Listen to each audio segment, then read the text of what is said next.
एक बार भगवान महाकृष्ण महाराज के लिए सारी गोपियों का आवेदन करते हैं बंसी बजाकर। तो जब भगवान कृष्ण सब बंसी बजाते हैं तो सारी गोपियां आ जाती हैं और भगवान कृष्ण गोपियों से पूछते हैं कि अरे देवियों, आपका कैसे आना हुआ, बताइए क्या कारण है आपके आने का। तो गोपियां कहती हैं, अरे वाह, पहले खुद ही बंसी बजा के हमें बुलाते हो और फिर ही कहते हो कि क्यों आना हुआ, कैसे आना हुआ। आप हमारे सामने नौटंकी ना करें, हमें पता है कि आपने हमें बंसी बजा के बुलाया है। तो भगवान कृष्ण कहते हैं, अच्छा मैं तो बंसी बजा रहा था, मैंने तुम्हें थोड़ी बुलाया, मैंने तुम्हारा नाम लिया क्या जो तुम सब चले आए। तो गोपियाँ बहुत उदास हो जाती है, क्योंकि गोपियाँ बहुत भोली और मासूम होती हैं। जिस प्रकार एक छोटा बच्चा होता है ना, निर्मल मासूम, उसको पता ही नहीं होता है, तो सेम इसी प्रकार से गोपियाँ भगवान कृष्ण के लिए उतनी ही भोली और उतनी ही सादगी भरी थी। तो भगवान कृष्ण उनकी पूरी ठोक बजा के परीक्षा लेते हैं कि जो मैं इनको रस प्रदान करने जा रहा हूँ, क्या ये उस रस को लेने लायक हैं या नहीं।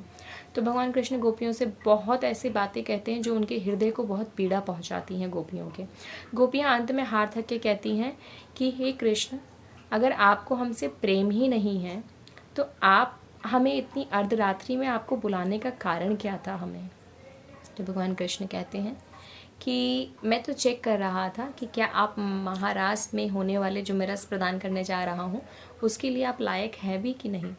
तो जीवन में ना हमें ऐसे कई लोग होते हैं जिनको हम चेक करते हैं कि हम उनके साथ जो अपना सबसे इम्पॉर्टेंट टाइम या बहुत एक ना प्यार और एक जो प्रेम होता है वो बहुत इम्पॉर्टेंट होता है हमारी लाइफ में। जब इंसान के जीवन से ना प्यार, ममता, स्नेह जब ख़त्म हो जाता है ना, वो एक रोबोटिक मशीन बन के रह जाता है। उठना, नहाना, खाना, काम करना, अपनी डेली नित्य क्रियाएं करना। तो इसीलिए जब आप किसी को अपना प्रेम दे रहे हैं या आप आपको ना किसी को प्यार देना चाह रहे हैं, तो सबसे पहले वो देख लीजिए क्या वो उस प्यार को लेने लायक भी है या नहीं।